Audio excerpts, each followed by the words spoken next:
sa pangatlong pagkakataon na Mayor, eto, narito na po ulit kayo at talagang patuloy ang tiwalang ibinibigay sa inyo ng inyong mga kababayan dito. Ano po ang inyong komento dito at anong mensahe nyo sa mga kababayan nyo na walang sawang sumusuporta sa inyo?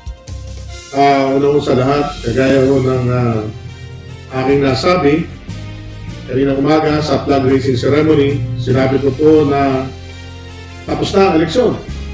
At harapin naman natin ang paglilingkod, pagsiservisyo sa taong bayan.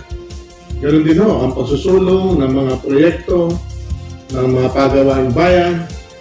At na-remind ko ho ang mga kawani ng gobyerno, ng munisipyo, na tapos na eleksyon. Pantay-pantay ang pakikitungo sa tao. Walang kalaban, walang kakampi.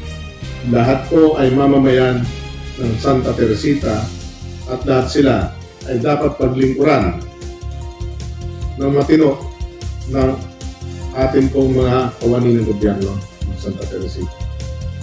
Ako po ay nagpapasalamat sa lahat ng tumulong, sumuporta, nagtiwala, nagmalasakit sa ating pong lahat ng mga kapitan, 100%. Nakita ko ang kanilang mainit na suporta sa lahat po ng mga barangay functionaries, mga kagawad, mga SK. Kitang-kita ko po ang kanilang suporta at damang-dama po namin at kitang-kita po natin sa resulta. Sobrang overwhelming ang resulta ng ating eleksyon sa Santa Teresita at yan pong ibinigay sa atin na tiwala ay hindi dapat masayang. Sapagat kami ay walang puhunan na dapat gawin. Lahat po ay dapat namin paglingkuran. Sa abot ng aming makakaya at nawa po patuloy ang pagulad ng Santa Teresita, magkaisa ang buong bayan at hindi po magiging posible ang pangarap ng bawat isa.